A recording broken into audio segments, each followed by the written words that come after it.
네, 오늘 본문 말씀은 우리에게 이 성경의 말씀이 어떤 의미를 가지고 있는지를 간략하게 우리에게 소개합니다. 이 성경의 말씀이라는 것은 하나님의 감동으로 이루어진 것으로서 우리에게 교훈이 되고 또 때로는 책망이 되고 또 바르게 함과 의로 교육하기에 유익함을 갖추고 있어서 우리를 온전하게 한다는 거예요.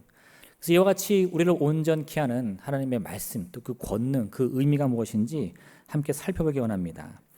첫째로 하나님의 말씀은 우리에게 교훈과 교육이 됩니다. 이 말뜻이 무엇이냐? 하나님의 말씀이 우리에게 교훈이 된다는 것은요, 그 말씀이 우리의 삶의 방향을 가르쳐주는, 삶의 방향을 일러주는 지침이 된다는 겁니다. 우리가 이렇게 운전을 할 때도 방향을 알아야 되잖아요. 내가 어디로 가야 될지, 오른쪽으로 가야 될까, 왼쪽으로 가야 될까. 한 번은 제가 초행길을 가는데 제 옆에 앉은 분이 길을 잘 안다는 거예요. 나만 믿으라고. 그랬더니 제가 앞으로 가니까 그 다음 어디로 가요? 그랬더니 이렇게 말하더니 저기로 가세요. 네. 아니 지금 운전하라고 앞을 보고 있는데 자기는 손가락 가리키면서 절로 가세요, 절로 가세요 이러니 하나도 못 알아듣겠는 거예요. 네. 지침이라는 것은요, 정확한 방향을 일러줘야 됩니다. 그래야 내가 우회전을 할지 좌회전을 할지 알 수 있지. 절로 가세요. 그러면 교회 가다가도 절로 가겠죠. 네. 지침서라는 것은요, 어떤 때는 따르고 어떤 때는 따르지 않고 할 수 있는 그런 것이 아닙니다. 지침을 잘 따라야 올바른 판단을 할 수 있고 올바른 데를 갈 수 있는 거지, 이 지침을 따르지 않으면 내가 온전히 가고 있다라고 스스로 느낄 때에도요, 큰 낭패를 보기가 일수인 거예요. 우리는 종종 위기의 순간 이 사고 지침서를 따르지 않고 자기 판단 의지하다가 큰 재앙을 만드는 경우를 보곤 합니다. 두려움 때문에 혹은 욕심 때문에 혹은 어리석음이나 혹은 그 판단이 서지 않아가지고 내 생각이나 내 마음을 따랐다가 작은 문제가 더 큰 문제로 다가오게 된다는 거예요. 예전에 한번 2015년도에 이 충북의 한 일간지에서 냈던 기사를 본 적이 있습니다. 아주 짧은 기사예요. 지난 2015년 7월 29일 오후 1시 50분 청주시 청운군에 있는 한 화장품 제조업체에서 근로자 A씨가 지게차에 치이는 사고가 발생했다. 지게차 운전자 B씨는 경찰에서 지게차로 짐을 싣고 있어 A씨를 발견하지 못했다고 진술했다. 사고를 당한 A씨는 인근 병원으로 옮겨졌으나 결국 숨졌다. 경찰은 지게차 운전자 B씨의 말 등을 토대로 정확한 사고 경위를 조사하고 있다. 네, 이렇게 들으면 그냥 큰 사고가 났고 한 안타까운 목숨이 끊어졌구나라고 이해할 수 있습니다. 그런데 경찰이 이 사고를 조사하다 보니까 정말 충격적인 일들이 계속 나타나게 되는 거예요. 가장 먼저는요, 지게차를 운전했던 이 B씨는 지게차를 운전하는데 그 운전 중 시야를 확보할 수 있는 지침이 있었거든요.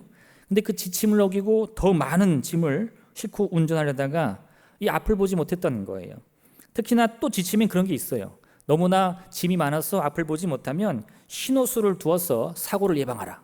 그러니까 지침이라는 것은 다 어떤 순간에 어떻게 하라는 그 행동 범위를 알려주는데 그걸 쌍그리 무시합니다. 신호수도 없이 앞도 보이지 않는데 혼자서 운전을 했어요. 그러다 보니까요, 잘 보이지 않던 곳에 동료 A씨가 있었는데 그를 치고도 사람을 친 줄 모르고 5m 이상을 더 앞으로 갔다는 겁니다. 나중에 그 사실을 알고 급히 지게차를 멈추고 사람들이 함께 몰려서 119에 신고를 했어요. 그 신고를 받은 이 구급대원들이 2분 만에 현장에 도착합니다.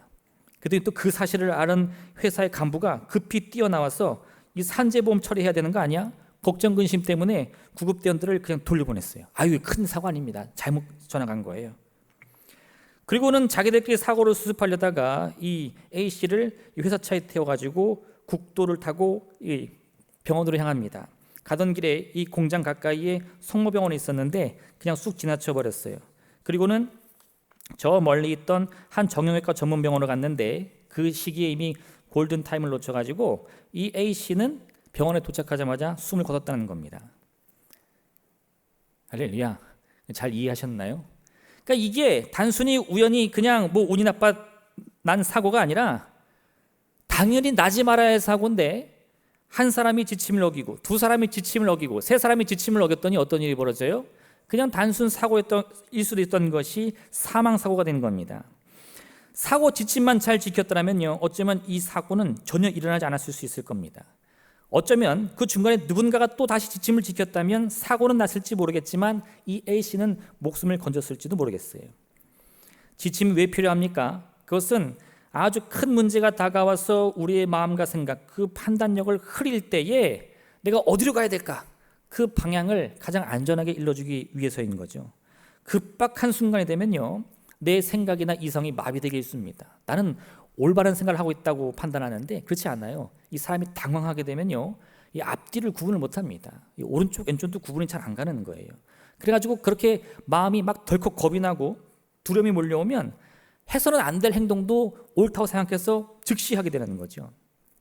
만약 여러분 앞에 지금 여러분이 있는 그 주변에서 불이 난 걸 봤어요. 그럼 뭘 뿌려야 될까요? 물을 뿌려야죠. 그래서 이 가정집에서 요리를 하다가요, 기름 요리를 해가지고 후라이팬에다가 기름을 가득 붓고 불을 폈는데 불이 붙었어요. 가정주부가 그걸 보더니 어떻게 해요? 물을 한 바가지 퍼가지고 확 부으면 어떻게 됩니까? 그 물과 기름이 같이 터가지고 기름을 타고 온 사방에 불이 튀어서 홀라당 타는 거예요.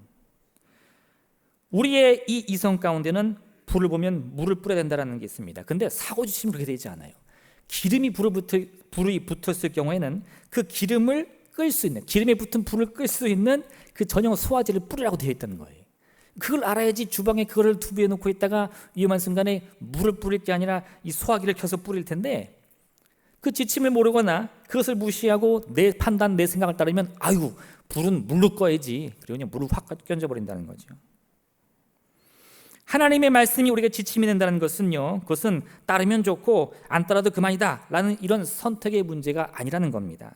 하나님의 말씀이 주는 교훈과 가르침을 무시하면 쉽게 해결할 수 있는 문제도 더 크게 우리에게 다가오는 것이에요. 결국 우리가 어떤 지침도 해결 못할 만큼 큰 문제로 인해서 스스로 넘어지고 마는 겁니다. 우리 모두는 행복을 위해서 노력하죠. 우리가 바라는 많은 축복들, 제가 요즘에 이렇게 가정신방 가잖아요. 구역 예배 드리면서 기도 제목이 뭐예요? 그러면 특징이 있더라고요. 우리 부모님들은 뭐라 그래요? 자녀 잘 되게 해주세요. 자녀분들은 뭐라 그럴까요? 부모 건강하게 해주세요. 그래서 아유, 권사님 기도 제목은 없어요? 집사님 기도 제목은 없어요? 그러면 아이, 저야 뭐 잘 살아요.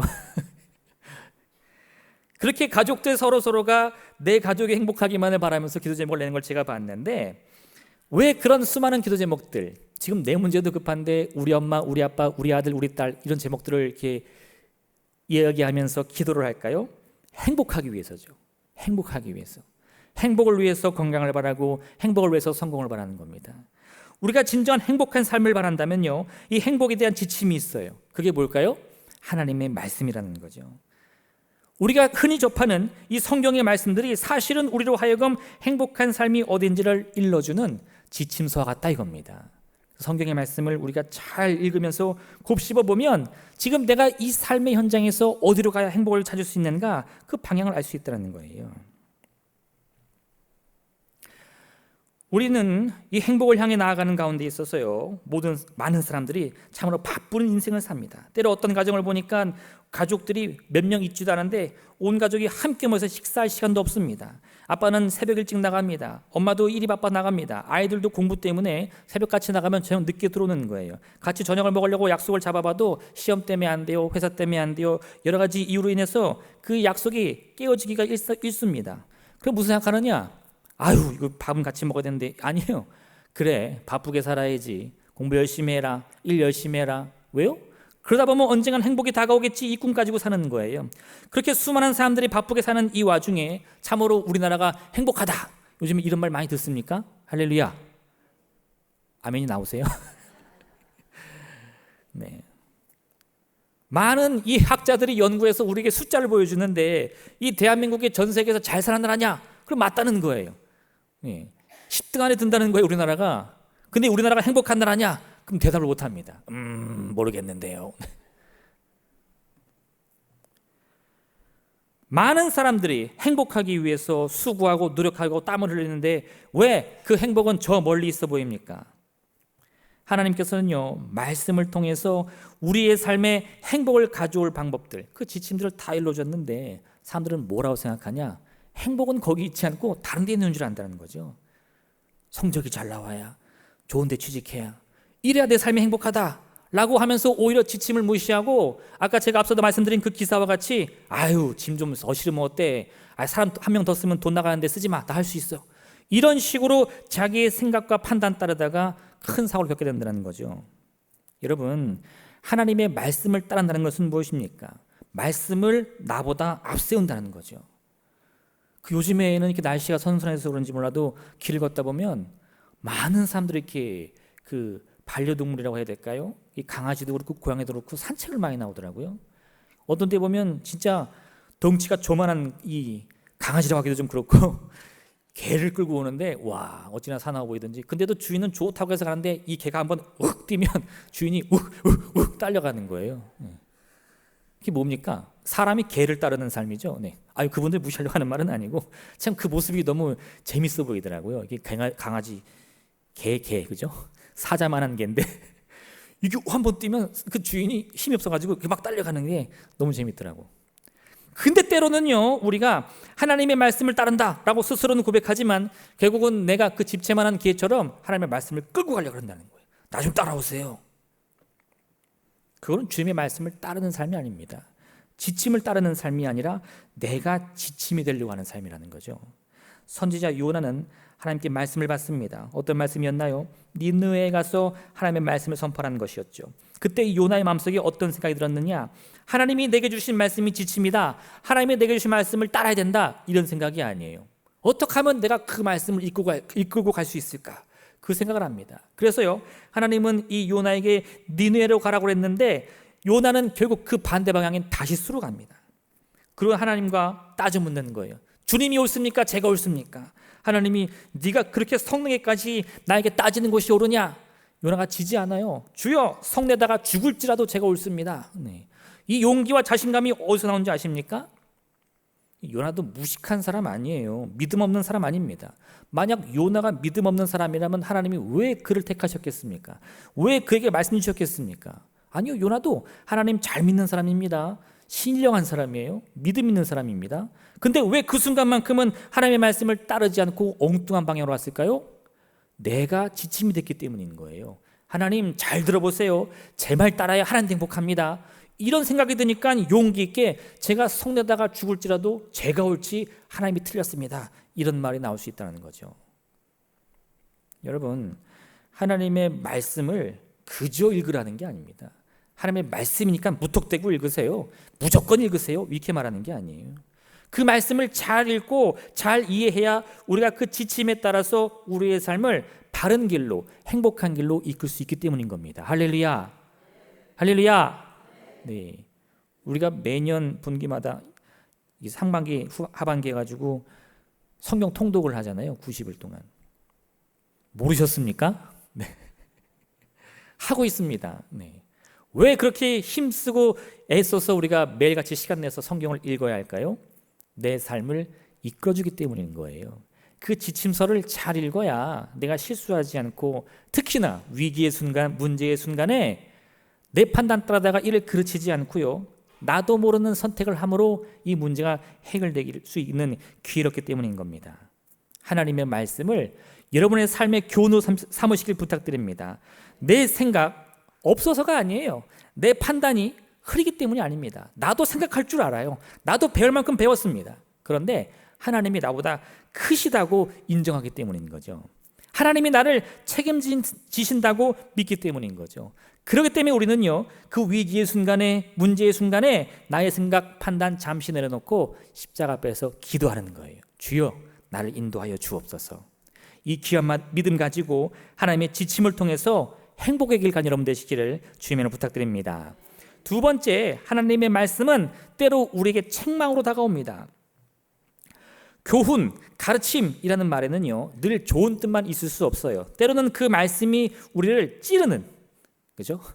나의 이 양심을 찌르는, 혹은 마음을 찌르는 이 책망이 되기도 합니다. 그래서 우리가요, 하나님의 말씀을 잘 배우고 익히다 보면 늘 행복하고 기분 좋은 게 아니라 마음이 무거워질 때가 있어요. 아우, 주의 말씀이 날 찔러. 네. 근데 그거는 잘못돼서가 아닙니다. 거기서 낙심해가지고 아우, 나 더 이상 찔리는 거 힘드니까 읽지 말아야지, 이러시면 안 돼요. 그건 너무나 당연한 겁니다. 잘하고 계시는 거예요. 하나님의 말씀으로 말미암아 여러분의 마음이 찔림을 얻고 있다면 지금 내가 가는 길이 이 지침을 따라서 행복으로 가고 있다는 사실을 꼭 기억하셔야 됩니다. 할렐루야. 어찌 아멘이 하나도 안 나오지? 야고보서 2장 14절과 17절 말씀에 이런 말씀이 있는데, 내 형제들아, 만일 사람이 믿음이 있노라 하고 행함이 없으면 무슨 유익이 있으리요? 그 믿음이 능히 자기를 구원하겠느냐? 만일 형제나 자매가 헐벗고 일용할 양식이 없는데 너희 중에 누구든지 그에게 이르되 평안히 가라, 덥게 하라, 배부르게 하라 하며 그 몸에 쓸 것을 주지 아니하면 무슨 유익이 있으리요? 이와 같이 행함이 없는 믿음은 그 자체로 죽은 것이라. 아무리 하나님의 말씀을 잘 익히고 잘 배우고 내 머릿속에 새겨넣는다고 할지라도 그 말씀을 따르지 않으면, 따른다는 건 뭐예요? 그 말씀을 따라서 내 삶을 바꾼다는 거거든요. 방향을 바꾼다는 거예요. 이렇게 길을 가다가 내비게이션에서 우회전하십시오. 그럼 우회전을 해야지. 아유, 내비게이션이 뭘 알아? 그럼 그 켜널표가 뭐 있어요? 제가 가끔 이런 경험하는데, 제가 청주 길을 잘 모르거든요. 네. 지금 여기 온 지 지금 10년째인데도 길을 잘 몰라요. 어디를 가나 집 앞을 가도 내비게이션을 켜고 갑니다. 안 그러면 길을 헤매거든요. 그럼 가끔 제 옆에 이 청주에 오래 사신 분이 있는데 내비게이션이 좌회전하세요 그러면 이래요 저한테. 아유, 가지마, 우회전해도 돼, 나 여기 다 알아. 근데 여러분, 청주도 10년이면 강산이 변해요. 길이 여기저기 잘 뚫립니다. 내비게이션은 이 우주에서 인공위성으로 사진을 딱 찍어가지고 제일 빠른 길 딱 알려주는데, 이분은 자기가 평생 살아온 그 길을 가는 거예요. 그럼 누가 빠를까요? 제가 그래서 실험도 해봤어. 할렐루야. 이제 그분을 의심한 건 아니고 한 번은 제가 초시계를 맞춰놓고 실험해봤다니까요. 누가 이겼을까요? 내비게이션이 이긴다니까요. 네. 근데도 왜 그런 생각이 드느냐? 네. 그 삶의 습관이 안 바뀌는 거예요. 내가 여기서 30년 살았는데, 50년 살았는데, 네. 그 길 갔는데 이 조그만 기계에서 우회전하세요, 좌회전하세요, 이거 뭐 믿을 수 없다는 거예요. 네. 저는 무조건 믿습니다. 왜요? 나는 길을 모르니까. 네. 마찬가지입니다. 여러분, 하나님의 말씀을 우리가 지침으로 삼다는 것은 그 말씀이 일러준 대로 가는 거예요. 아닐 것 같은데, 이 길 없었는데, 이 길보다 왼쪽으로 하는 게 더 빠른데 라는 나의 생각이 있을지라도 하나님의 말씀이 내게 일러주는 방향으로 가는 거예요. 믿음이 있으면 어떻게 된다고요? 행함을 같이 가져라. 그 믿음과 그 말씀대로 너의 믿음을 합하여 너의 행동으로 너의 삶을 바꿔라. 그럼 어떻게 된다고요? 삶을 바꾸라는 겁니다. 그런데 그게 안 되면 입술로는 믿음이 있습니다, 믿습니다 하는데 어떻게 해요? 삶이 안 바뀌는 거죠. 한 부자 청년이 예수님을 찾아왔습니다. 예수님, 영생이 무엇입니까? 영생을 얻기 위해서 어떻게 됩니까? 많은 것들을 물어봤어요. 예수님이 대답해 주는데 이 청년은 예수님이 듣기에 그 말의 입술의 고백이 너무 좋았습니다. 와, 이 청년이 구원에 가깝구나. 근데 예수님이요, 그 기쁜 마음에 한 가지를 더 요구했어요. 뭐였죠? 너의 재산을 다 팔아서 가난한 자에게 나눠주고 나를 따르라. 근데 바로 그 순간에 이 청년이 얼굴 낯빛이 확 변하는 겁니다. 말도 않고 떠나가 버리는 거예요. 왜 그랬을까요? 청년의 이 머릿속에는, 그 마음속에는 하나님의 말씀이 가득했습니다. 그 방향이 어디인지 꿰뚫고 있었어요. 주님이 뭘 물어보시더라도요 100점짜리 대답을 할 수 있는 사람이었습니다. 근데 주님이 마지막 이렇게 물어보셨어요. 그럼 너는 그 정답대로 살고 있느냐? 결국은 이거거든요. 그랬더니 그 청년이 어떻게 됐어요? 도망가 버리는 거죠. 생각과 마음속에는 하나님의 말씀이 가득한데 결국 그의 손과 발에는 하나님의 말씀이 없었던 겁니다. 10명의 나병 환자가 예수님을 찾아옵니다. 그들의 몸을 고쳐달라고 요청합니다. 예수님께서 그 몸을 제사장에게 가서 보이라고 말씀하셨더니 그들이 제사장에 가는 그 과정 중에 고침을 받았어요. 사마리아인 나병 환자가 자기 몸을 보니까 깨끗함을 받은 걸 깨닫게 됩니다. 그러자 이 사마리아인 나병 환자는 그 길로 다시 유턴해가지고 예수님께 다가가는 거예요. 그리고는 주님이 나를 구원하셨습니다. 그 앞에 무릎 꿇고 감사를 드리는 거죠. 주님은 이렇게 말씀하십니다. 10사람이 다 깨끗함을 받지 아니하였느냐? 그 9은 어디 있느냐? 이 이방인 외에는 하나님께 영광을 돌리러 돌아온 자가 없느냐 하시고 그에게 이르시되 일어나 가라, 내 믿음이 너를 구원하였느니라. 왜 예수님은 그 9명에게 책망을 주셨을까요? 예수님의 이 말씀이요, 그 9명의 나병 환자들이 고침을 못 받았다, 혹은 고침을 받았어도 취소될 거다, 이런 뜻은 아닙니다. 아마 그 9명도 다 고침을 받았을 거예요. 깨끗함 받았을 겁니다. 근데 문제는 뭐냐? 이 사마리아인 나병 환자는요, 자기의 인생이 바뀌었다는 것을 알았어요. 나병이 고침받은 게 아니라 내 저주의 운명이 끊어졌다는 걸 알았어요. 주님이 주신 것은 단순히 이 피부병 고쳐준 게 아니라 내 운명을 고쳐준 겁니다. 근데 나머지 9은 그걸 몰랐던 거예요. 그냥 이 녹아내리는 피부나 온전해진 걸 알지 내가 사망에서 생명으로, 이 절망에서 소망으로 옮겨진 것을 전혀 모릅니다. 그러니 그 기쁨을 누리지 못하니 무슨 감사가 나오겠어요.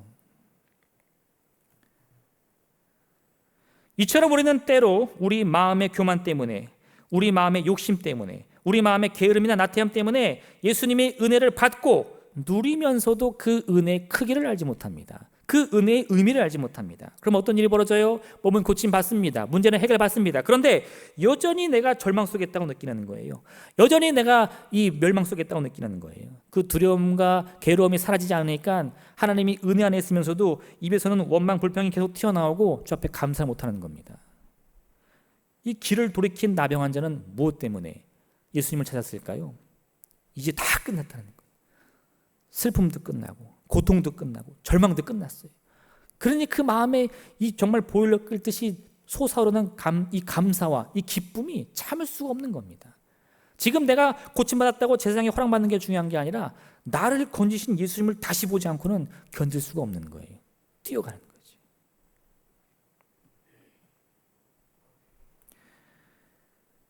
하나님께서는요, 우리를 절대 어떤 절망이든 사망이든 그러한 이 멸망의 권세에 내버려 두지 않습니다. 어떤 부모가 사랑하는 자녀가 길을 잃어서 잘못된 길로 가고 있는데 그걸 보면서도 그냥 두겠습니까? 무슨 수를 써서라도요, 붙드는 거예요. 자녀를 붙드는 거예요. 때로는 그것이 자녀에게 상처가 되고 고통이 된다 할지라도요, 마다하지 않습니다. 매를 들어서라도 그 길을 바꾸려고 하겠죠. 그게 곧 때로는 그 말씀이 책망이 되어서 내 마음을 찌르는 과정인 거예요. 우리가 얼마 전 이단 특강을 들었는데 기억하실까 모르겠어요. 잠깐 화면에서 보여주셨는데 그 이단 중에 참으로 이 가정을 파괴시키는 이단들이 얼마나 많습니까?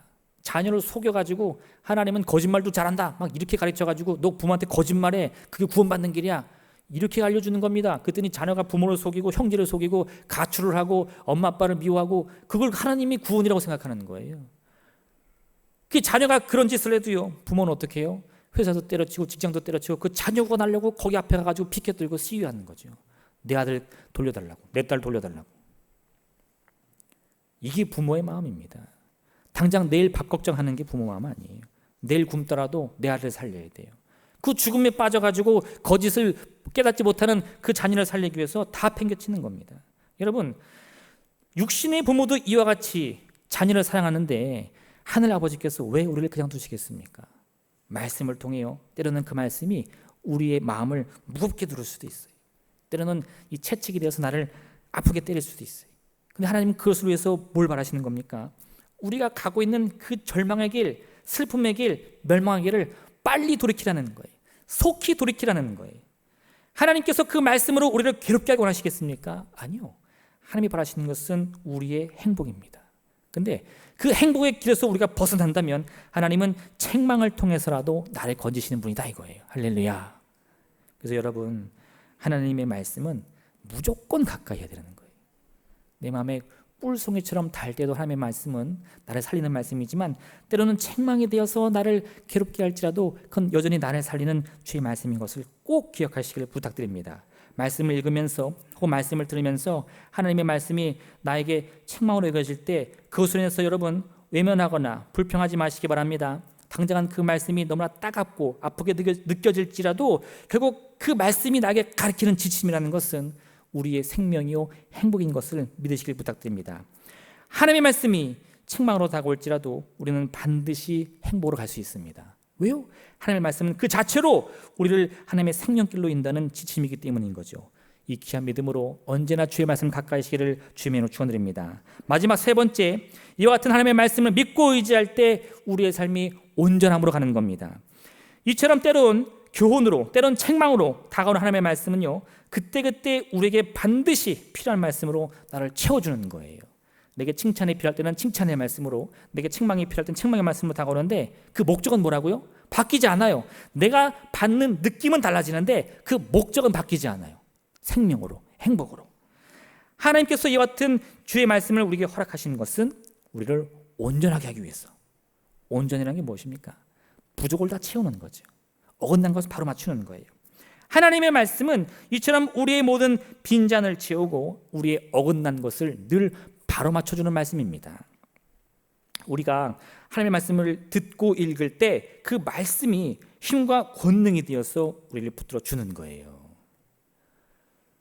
예전에 우리 딸이 아주 어렸을 때인데요, 이렇게 팔을 잡고 제가 끌고 가다가 갑자기 얘가 그러더라고요. 아주 애기였을 때. 깜짝 놀래가지고 너 왜 그래 그랬더니 애가 막 팔 잡고 우니까 뭐 어떻게 할 수도 없고 당장 병원으로 달려갔어요. 그래서 엑스레이를 찍어봤는데 의사가 그러더라고요. 아무 이상 없습니다. 네. 그래서 설명을 다 했죠. 제가 팔을 잡았는데 애가 자지르듯이 울었어요. 그랬더니 의사가 말하더라고요. 어린아이들은 이 연골에 틈이 있어가지고 어른이 휙 당기면 뼈가 이렇게 한번 어긋났다가 다시 제자리로 자동으로 돌아온대요. 어른 같은 경우는 어긋나면 큰일 나는데 아이들은 괜찮다는 겁니다. 그래서 제가 그 얘기를 듣고 마음을 쓸어내렸는데 그 순간에 뭔가 이게 쭉 빠졌겠죠. 다시 제자리로 돌아왔는데 이 아이는 그 아픔 때문에 계속 울었던 거예요. 우리의 삶의 때로는 이렇게 순간 어긋나기도 합니다. 근데 그게 어린아이 같은 경우는 다시 맞춰주지만 우리 어른들은 조심하셔야 돼요. 한번 뼈가 어긋나면 그 얼마나 아픕니까? 다시 맞추려면 막 병원 가가지고 잘못하면 수술을 해야 되는 거예요. 그러면 나 이거 수술하면 아프니까 안 할래. 그럼 어떻게 돼요? 평생 팔 안 쓰는 거지 뭐. 그거 아니잖아요. 어긋난 거를 바로 맞춰야 됩니다. 어그러진 거는 다시 회복시켜야 되는 거예요. 그게 온전하게 되는 겁니다. 우리가 죄악으로 인해 넘어졌습니다. 우리가 더러워졌어요. 그럼 우리가 끝났습니까? 아니요. 하나님께서는 이 치료의 과정이 고통이 될지라도 나의 어긋난 것을 온전히 맞춰서 우리를 온전케 하신다 이겁니다. 그게 하나님의 말씀의 권능이에요. 예수님의 제자들은 세계 방방곡곡을 누비면서 예수 그리스도의 복음의 말씀을 선포했습니다. 병을 고치고 귀신을 쫓아내고 죽은 자를 살리는 기적을 베풀었어요. 이런 하나님의 말씀은요, 우리에게 임할 때 이 제자들을 향한 것처럼 그저 그냥 기록된 말씀으로 옛날에 이런 말씀이 있었대, 입술로 외우는 말씀이 아니라 내 입술로 시인되는 고백이 되어서 우리의 삶을 바꾸는 능력이 된다 이겁니다. 우리가 매달 한 구절씩 말씀 외우죠. 왜 그럴까요? 그 말씀이 우리의 마음판에 새겨지면 때로는 그 말씀이 지워지지가 않아요. 내가 밥을 먹을 때도 생각나고 잠을 잘 때도 생각납니다. 그런데 어느 순간요, 정말 내가 마음이 괴롭고 힘든 문제가 닥쳤는데 그 새겨졌던 말씀이 불쑥 떠오르면서 내 입술에서 원망이 나고 불평이 나가다가 말씀이 나가는 거예요. 할렐루야. 이 끄떡끄떡 하시는 분이 있는데 경험해 보신 것 같아요. 그죠? 나도 모르게 주의 말씀이 확 나가요. 그럼 어떤 일이 벌어지죠? 갑자기 능력을 경험하게 되는 거예요. 환경이 변합니다. 생각이 바뀝니다. 사람들이 바뀌어요. 해결되지 않을 것 같은 문제들이 갑자기 길이 보이고 빛이 비추면서 살 길이 보이더라. 제가 이런 간증 많이 들어봤어요. 그게 말씀의 권능입니다. 하나님의 말씀은 단순히 기록된 말씀이 아니라 우리 입술을 통해 고백되어질 때 살아있는 능력이 되는 거예요. 하나님의 말씀은 살아있고 활력이 있어 좌우에 날선 어떤 검보다도 예리하여 혼과 영과 및 관절과 골수를 찔러 쪼개기까지 하며 또 마음의 생각과 뜻을 판단하나니 지으신 것이 하나도 그 앞에 나타나지 않음이 없고 우리의 결산을 받으실 이의 눈앞에 만물이 벌거벗은 것 같이 드러나느니라. 사실 우리는 이와 같은 하나님의 말씀의 능력을 이미 알고 있습니다. 그래서 그 말씀의 귀함을 알고 있는 거죠. 그런데도 우리가 그 말씀을 가까이 하지 못한다면, 또 그 말씀을 따르지 못하고 있다면요, 이제 바뀌어야 되는 거예요. 우리 마음속에 있는 여러 가지 원인들이 있습니다.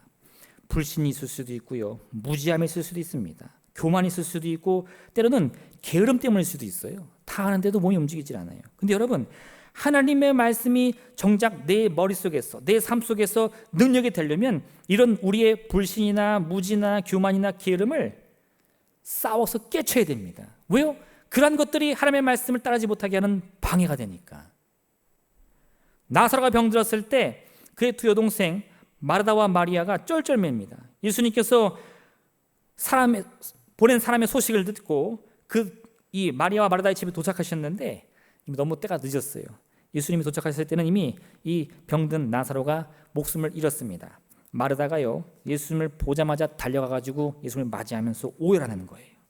왜요? 예수님, 조금만 더 일찍 오셨더라면 제 오라버니가 죽지 아니하였겠나이다. 너무 안타깝고 아쉬워서 이 반가운 예수님을 보면서도 그 슬픔과 절망이 터져 나오는 겁니다. 근데 예수님이 그런 슬픔에 깊이 잠겨있는 이 마르다에게 이렇게 말씀하셨어요. 내 오라비가 다시 살아나리라. 만약 이때 이 마르다가 예수님의 말씀을 응답으로 여겼더라면, 능력으로 여겼더라면 생각이 바뀌었을 겁니다. 지금 그 안에 가득했던 이 슬픔이나 절망이 사라지고 소망을 붙들었을 거예요. 아, 우리 오라버니가 다시 깨어나겠구나. 근데 마르다는 이 말씀을 어떻게 이해했나요? 우리 흔한 말로 있죠. 공수표라 그러나? 네. 그저 저 멀리 있는 거. 잘 될 거야. 다 잘 될 거야. 뭐 언젠간 잘 되겠지 뭐. 이렇게 이해하는 거예요. 그런 얘기 말하다가요. 마지막 날에 부활 때에는 다시 살아날 줄 내가 아나이다. 아니 지금 오라버니가 떠났다고 슬퍼하면서 그 슬픔에 빠진 자신에게 예수님이 그런 공수표를 날리겠습니까? 근데 마르다는 그 말이 안 들려요. 왜일까요? 하나님 말씀을 믿지 않아서가 아니라 말씀을 믿긴 믿는데 지금 그 말씀을 따를 준비가 안 돼 있다 이겁니다. 아직 그 마음의 어그러짐을 맞추는 것을 본인이 상상을 못하는 거예요. 믿지 못합니다. 그래서 주님이 아무리 그녀의 마음을 만져주면서 어그러진 것을 맞추고 이 빈잔을 채워주면서 온전케 하려고 해도 온전해지지가 않는 거예요. 그 순간 이 마르다는요, 예수님이시라면 그분의 말씀이라면 그것이 능력이 되어서 나의 모든 삶을 생각이든 마음이든 삶이든 환경이든 심지어는 죽음이라는 문제조차도 바꿀 수 있다는 믿음을 가져야 된다는 겁니다. 하나님의 말씀이 우리 안에 있지만 우리 자신이 그 말씀을 믿지 못하고 혹은 붙잡지 못하고 혹은 따르지 못하면요, 그 말씀은 더 이상 능력이 될 수 없습니다. 기록된 말씀일 수는 있겠지만요, 능력은 될 수 없어요. 입술로는 하나님의 말씀의 능력을 고백하면서도 정작 그 삶에서는 그 능력을 따르지 않기 때문에 그 결과가 우리에게 다가오지 않기 때문인 거죠. 근데 여러분, 이 모든 원인이 내 안에 있다는 것을 깨달으셔야 돼요. 하나님의 말씀이 능력이 부족해서가 아닙니다. 그 손이 짧아서가 아닙니다. 내가 붙들지 못하기 때문이에요. 내가 왔어도 사람이 없었으며 내가 불러도 대답하는 자가 없었으면 어찌 됨이냐. 내 손이 어찌 짧아 구속하지 못하겠느냐. 내게 어찌 건질 능력이 없겠느냐. 보라, 내가 꾸짖어 바다를 마르게 하며 강들을 사막이 되게 하며 물이 없어졌으므로 그 물고기들이 악취를 내며 갈하여 죽으리라. 무슨 뜻입니까? 이스라엘 사람들이 하나님께 대해 원망하는데 왜 우리를 구원 못하냐는 거예요. 왜 우리를 문제에서 해결 못하냐는 겁니다. 그때 하나님이 정작 그대 주신 응답은 뭐냐면 내 손이 짧아서가 아니라 너희가 나를 믿지 못하고 의지하지 못하기 때문이다. 하나님은요, 사실은 죽음을 생명으로 바꾸는 전능자입니다. 근데 이스라엘 백성이 그런 하나님을 믿지 못하니까 어떤 일이 벌어져요? 네, 강들이 사막이 되어 그 강에 살던 물고기가 다 죽는다는 겁니다. 이건 하나님이 내리신 재앙이 아니에요.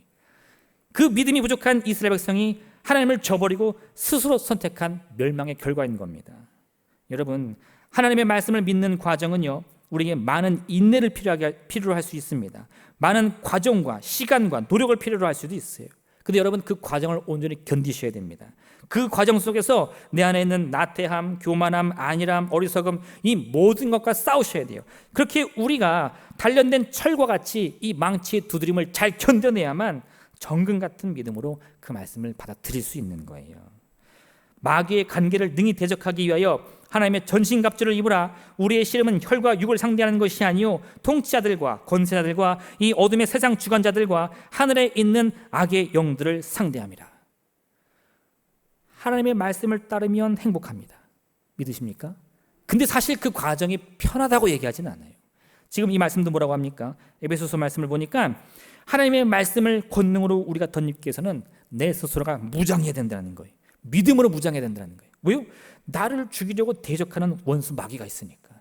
그들의 힘이 어찌 큰지 이 믿음의 전신갑주를 입지 않으면 이길 수 없다는 겁니다. 대비하셔야 돼요. 그리고 또한 그 대비함과 동시에 맞서 싸울 준비를 해야 됩니다. 내 안에 있는 욕심들, 교만들, 원망의 마음들, 미움의 마음들, 다툼의 마음들 다 떨쳐낼 수 있어야 돼요. 한 사람이 내 마음속에 나를 콕콕 찔러요. 그 이름과 얼굴을 떠올 때마다 내가 견딜 수가 없습니다. 그래서 그를 미워합니다. 원망합니다. 그때 어떤 생각이 듭니까? 아, 나는 미워할 수 있어. 원망할 수 있어. 그가 먼저 나를 찔렀거든. 생각하면 참 편해요. 근데 여러분, 그렇게 생각하시면 안 됩니다. 편한 길이 행복한 길이 아니에요. 그럴지라도 지금 나로 하여금 나를 콕콕 찔르는 그 사람을 용서하기 위해 피 흘리고 땀 흘려 노력하는 게 하나님의 전신갑주를 입는 과정인 것을 꼭 기억하셔야 됩니다. 아니 내 마음속에 원망, 불평, 미움의 마음은 품으면 누가 좋아하겠어요? 그 하나님이 보시면서 잘한다 잘한다 잘한다 하시겠습니까? 그렇게 노래 부르는 존재였다면 그건 마귀예요. 마귀의 목적은 너무 분명합니다. 우리를 죽이고 도둑질하고 멸망시키는 거예요. 미움을 품는데 행복할 수 있습니까? 원망을 품는데 성공할 수 있습니까? 그런 일은 일어나지 않습니다. 근데 왜 우리는 원망하면서도 그것을 떨쳐내지 않으려고 그러죠? 왜 미워하면서도 그걸 당연하다고 생각하죠? 편하니까. 여러분 자신과 싸우셔야 돼요. 할렐루야! 힘을 다해 싸우셔야 됩니다. 믿음의 전신갑주를 입고서라도 내 안에 있는 원망의 마음들, 절망의 마음들, 슬픔의 마음들, 미워하는 마음들 다 떨쳐내야 돼요. 그렇게 해야 결국 우리의 그 빈잔을 하나님의 말씀으로 채울 수 있습니다. 그 과정에서 제가 더 상처받겠어요? 제가 더 견디지 못하겠어요? 여러분 다 주님께 맡기세요. 하나님은 우리에게 내가 인생 살면서 편안할 것이다 말한 적 없습니다. 수고하고 무거운 짐 질 것이다. 그런데 그럴 때마다 지치고 힘들면 십자가 앞에 나와 다 내려놓으라. 내가 너에게 주의 멍에를 줄 텐데 그건 쉽고 편하다 이겁니다. 걱정하지 마세요. 견딜 힘을 주실 겁니다. 그 귀한 믿음 가지고 언제나 하나님의 말씀을 우리 마음 가운데 새겨야 할 줄로 믿습니다. 과거 감춰졌던 하나님의 말씀은 예수 그리스도 통해 우리에게 밝히 드러났습니다. 이 비밀은 만세와 만대로부터 감춰졌던 것인데 이제는 그의 성도들에게 나타났고 하나님이 그들로 하여금 이 비밀의 영광이 이방인 가운데 얼마나 풍성한지를 알게 하려 하심이라. 이 비밀은 너희 안에 계신 그리스도 신이 곧 영광의 소망이라. 그러니까 우리는 모르는 게 없어요. 다 밝히 드러났고 하나님이 다 알려주셨습니다. 이제 그 말씀을 믿고 의지하며 따르기만 하면 돼요. 고린도전서 9장 24절 27절 말씀인데 운동장에서 다름질하는 자들이 다 달릴지라도 오직 상을 받는 사람은 한 사람인 줄을 너희가 알지 못하느냐. 너희도 상을 받도록 이와 같이 다름질하라. 이기기를 다투는 자마다 모든 일에 절제하나니 그들은 썩을 승리자의 관을 얻고자 하되 우리는 썩지 않을 것을 얻고자 하노라. 그러므로 나는 다름질하기를 향방 없는 것 같이 아니하고 싸우기를 허공을 치는 것 같이 아니하며 내가 내 몸을 쳐 복종하게 함은 내가 남에게 전파한 후에 자신이 도리어 버림을 당할까 두려워함이로다. 바울은요, 세상 사람들은 자기의 성공을 위해서도 이를 갈며 노력한다는 겁니다. 그렇지 않습니까? 제가 예전에 한번 외국 방송을 본 적이 있는데 그 세상에 이런 일이처럼 그 외국에도 비슷한 일이 있어요. 정말 이런 일이 있는가? 네. 그런데 그 외국 기자가 한국에 와가지고 보여주는 게 뭔 줄 아세요? 우리나라 고등학교 건물을 비춰주더라고요. 시계를 봤더니 밤 10시가 넘었습니다. 근데 거기가 환하게 불이 켜져 있는 거예요. 그러니까 그러더라고. 이런 일이 있는지 여러분 믿으십니까? 그런데 우리 너무 당연한 건데 외국인들은 깜짝 놀랄 일이라는 거예요. 근데 여러분 참으로 우리에게 일어나는 이런 신비한 일들이 하나님이 은혜에서 이루어질 수 있다는 믿음을 가지셔야 돼요. 내가 눈으로 봐도 믿지 못할 일이 얼마나 많습니까? 세상 사람들은요 자기의 눈으로 보고 귀로 듣는 것만 믿습니다.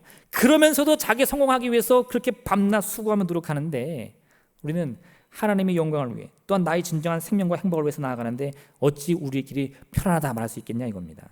여러분 승리를 위한 시간이라는 것은 거저 주어지는 게 아니에요. 승리를 위한 시간은요 우리 스스로가 만드는 겁니다. 성경을 읽는 시간이 없는 것이 아니라 성경을 읽는 시간을 우리 스스로가 만들지 못하는 거예요. 싸움에서 승리하기 위해서는 시간을 만들고 노력을 만들고 의지를 만들어야 합니다. 내 안에는 미움, 다툼, 시기, 질투 누가 사라져라 한다고 사라지는 게 아니에요. 내 스스로 싸울 의지를 갖고 내 안에는 모든 악한 마음들과 싸울 결단을 해야 사라지는 겁니다. 그렇게 여러분 온 마음과 수고를 다하여 하나님의 말씀을 가까이 하시길 부탁드립니다. 그 말씀의 능력을 체험하기를 간절히 소망하시길 부탁드립니다. 그 말씀 여러분의 마음판에 새기세요.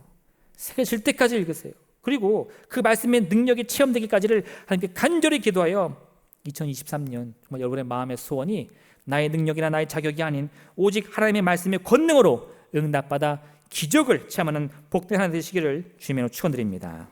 함께 기도하겠습니다.